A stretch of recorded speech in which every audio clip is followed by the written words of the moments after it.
All right, well, in today's video, today is March, I wish, May 27th, 2020. Today's video, I wanted to address some of the questions that's come up, and I kind of knew it would come up with regard to me printing my own decals. I have done this for years, and it's, I don't want to say it's a complicated, it's a tedious process, as I guess working with all of these, you know, water slide decals and making customs and stuff. It's kind of a tedious process. I'm kind of a perfectionist by nature, and so it's been a struggle trying to print decals and get them just right. So I'm going to share with you kind of my lessons learned and let you know what's worked for me, what hasn't worked for me, and kind of how I've gone about it. So this is the decal paper that I have settled on. It's from, well, the seller is Robin's Eggcetera, and you can see there's the address. I've been buying it off of eBay, and you can see it says laser decal paper 10 sheets. Now, this is for a laser printer. You've got to use a laser printer. Now, that can be a problem because they're expensive. I purchased an HP laser printer for my house a number of years ago, and it didn't work. It was a kind of an older HP model, actually, that I bought from our church because the church had upgraded their laser printer, and I tried to print some decals on it, and it didn't work. So what I've done historically, probably shouldn't do this, but I have my own paper. But I was using the laser color printer at my office. And so I want to show you that real quick. But this is the paper. It comes obviously with a glossy side and a non-glossy side. And the nice thing about this paper, before I get into the printer, the nice thing about this paper is you print the decals, or you print on here, and it's a nice water slide decal. It's not perfect. It's definitely not like Paydos. But it's definitely good. The thing with this is using laser decal paper is much better, and I'll show you on the back side of this, than this inkjet clear water slide decal paper.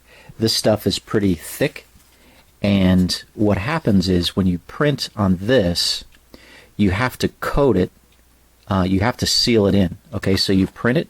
You print your decal. They're not sealed. If you tried to go ahead and dip them in water, it's just going to fall apart. So what you would have to do is use something like this. So you would basically print the decal, shake this up, and spray a light coat of clear sealer over top of the paper, and then that seals in the actual ink onto the paper. And then once it dries, you can see how glossy it is. Once it dries, then you can cut it out and use it. This is probably the worst type because it's a very rigid decal. It's hard for it to bend around corners and edges and curves of a die-cast body. I use this for making some Marigas propane trucks when I ran out of this paper, but you know, it just don't go there anymore. And I'll just do a quick show you some of the stuff that I've printed in the past. So this is the film that comes in between each sheet, which is nice as I transport it.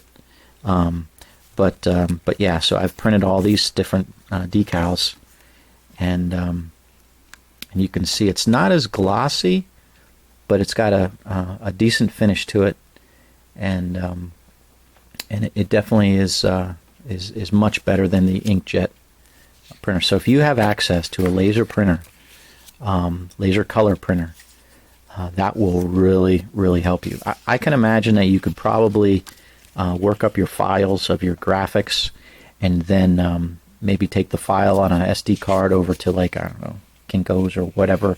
There's a way that you could do it at a Staples or something like that. That might be a way. I want to show you this. So this is one sheet that I printed. So what I would do is, and I'll get into the printer here, kind of a little bit all over the place, but this is one PowerPoint slide.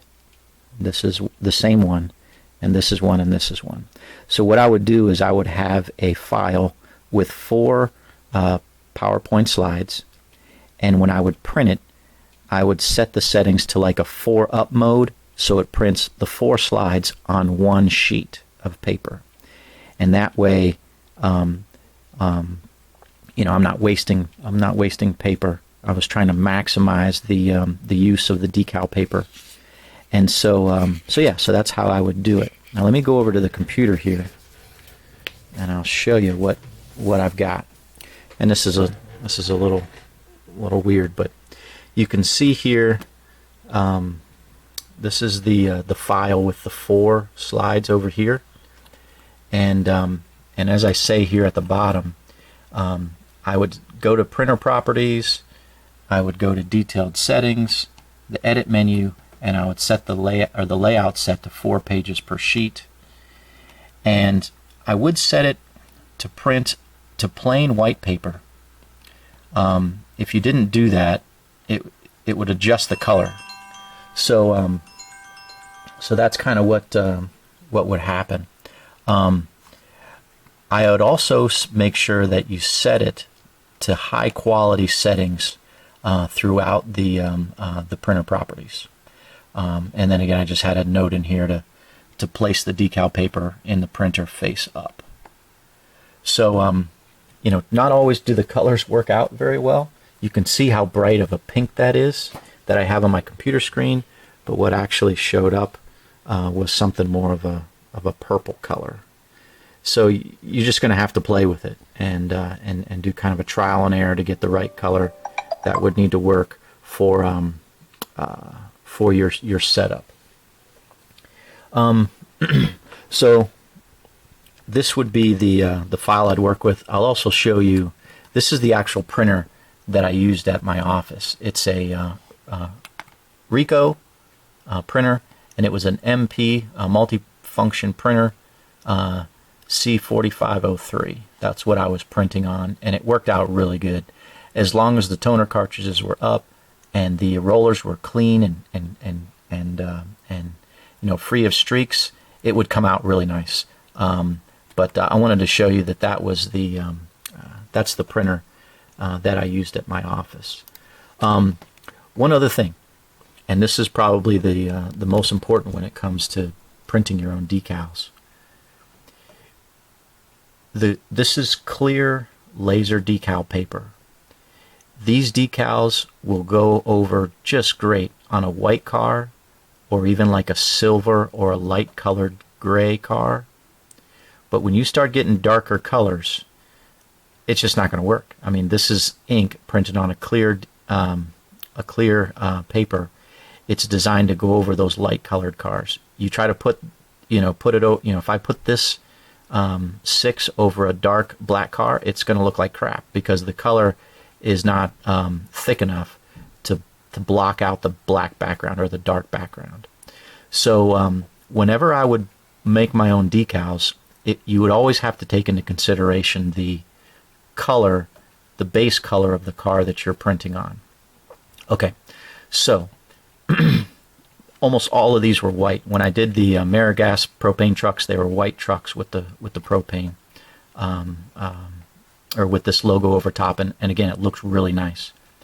And then you can see here, I would put these little decals on the sides of the truck, but I would do different sizes here on the file, so that, because I didn't know exactly what the size is going to be.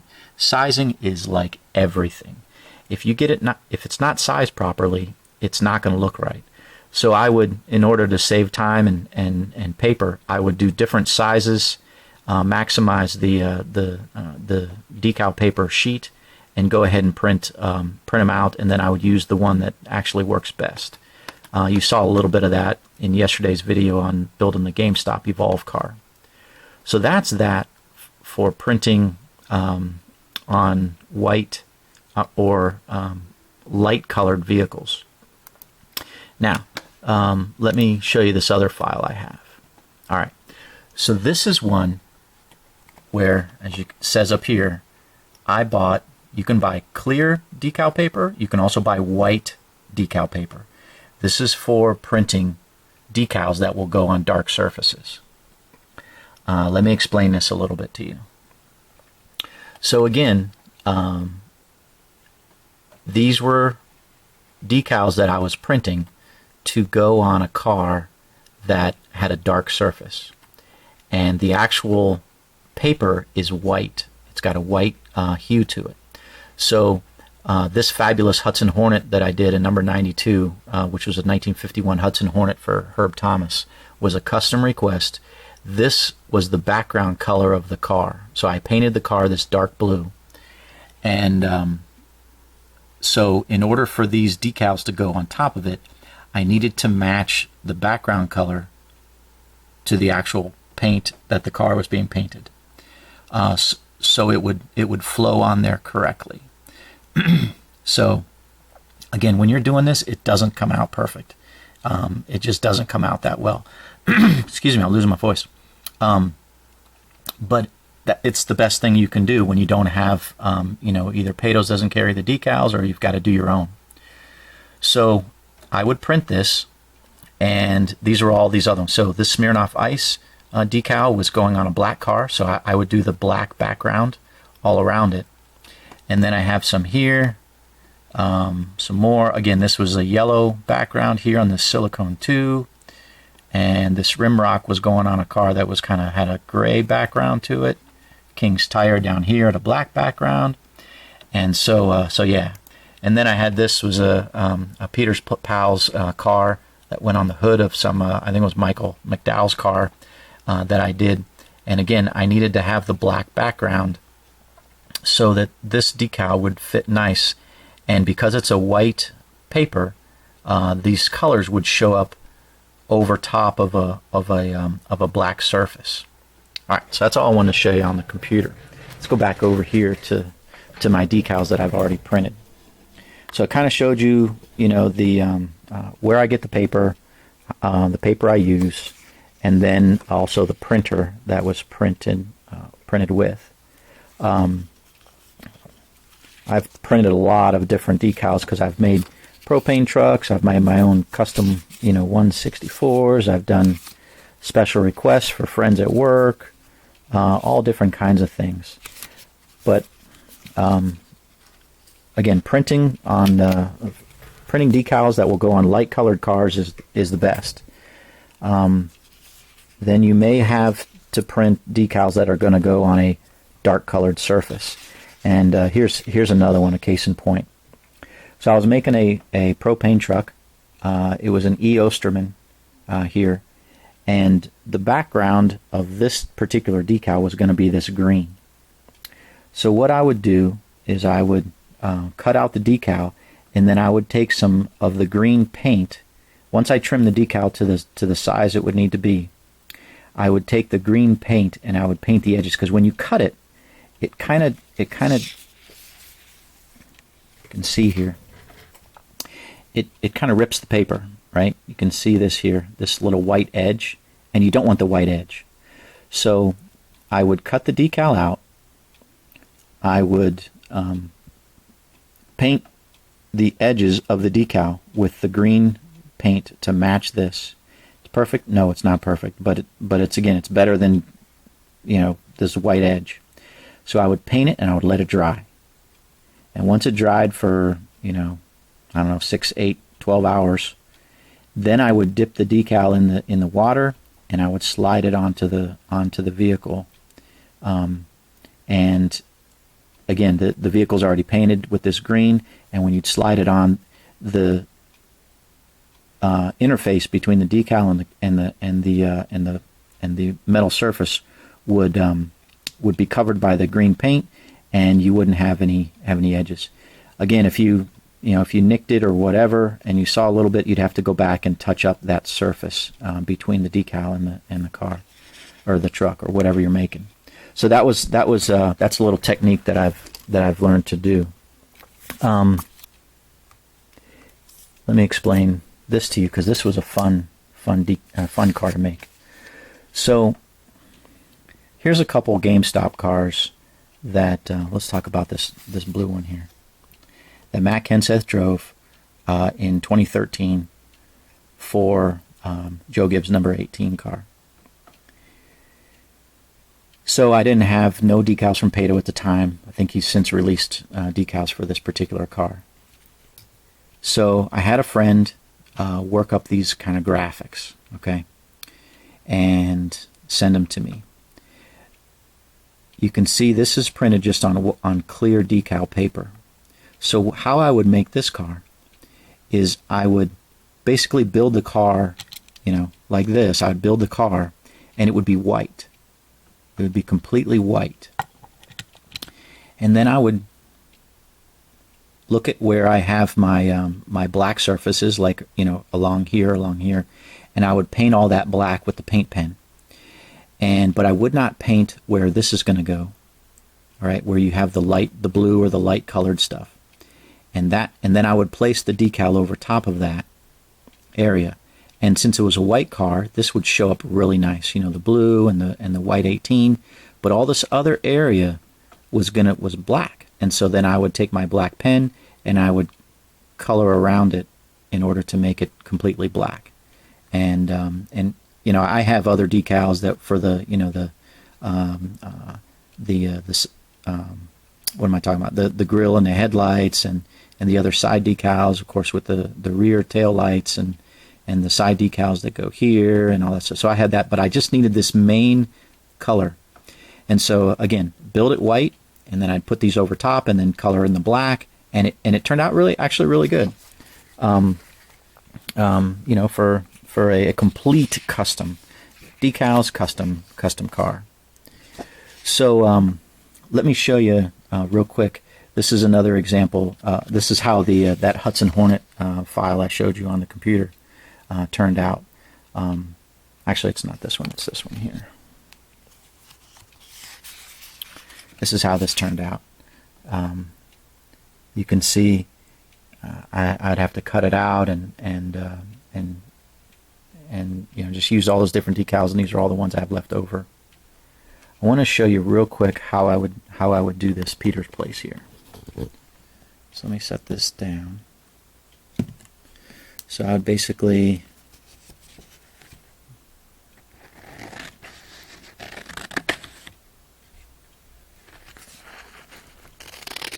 and I'm just doing this for example purposes.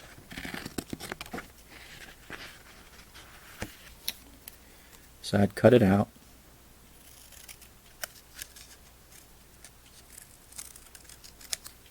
Like so.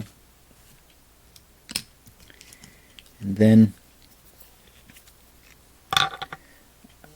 you can see the whole surface around here is all, you know, black.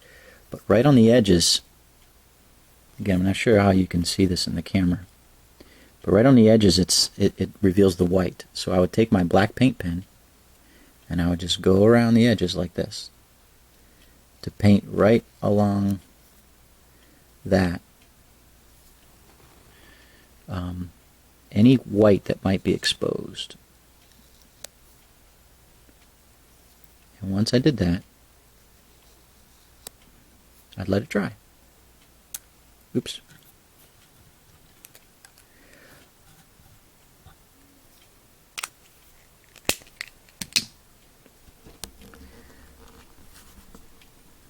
Just let it dry like that. I'd probably, you know, again, I'm just doing this as an example, but I would probably do a little bit better of a trim around there. These white-backed decal paper is, you know, sometimes it's I would say it's my last resort. But if I need to make a car that is, you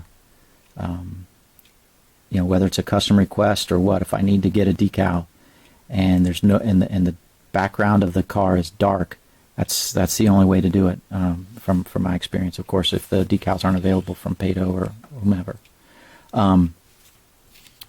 So that's really what I wanted to show in this video. You If you guys have any questions, you can just put them in the comments below. I don't print as many decals as I used to because Pato's offering has been really really good. But sometimes you have to do it, and you know, it's better than nothing if you really want that car, you really want that custom to be as much as it is on the track as you can. So that's really it. Again, if you have any questions, if there's anything I didn't answer in this video, I kind of went over everything, at least that I can think of. You know, just ask below. Obviously, I've been blessed to have an office where there's a nice color laser printer that I could use. But doing the graphics work, you know, that's a whole nother story. The graphics work is again tedious. Sizing everything is tedious. And like I said, the background color for printing decals that go on a dark colored car is paramount. You really need to get that background color from the graphics you work with to the printer that you have to match the paint that's there, and that's a trial and error process. You know, trying to get the graphic to have that color match as much as possible is really difficult. But yeah, that's about it. Hope you guys have a blessed day. As you can see, I'm still working on that GameStop Evolve car. Should be able to finish decaling that today and move on to some more cars, custom requests that I have. And then if you're watching my auctions, I've got all these are custom requests except for this car. I have just a little bit of a preview for those that are interested.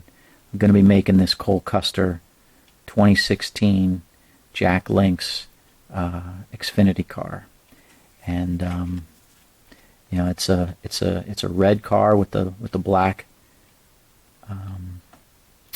decal basically, and yeah, it's going to be built using this donor car, and that will probably be my next auction that I put up there. So, all right, guys, take care. We'll talk to you soon. God bless.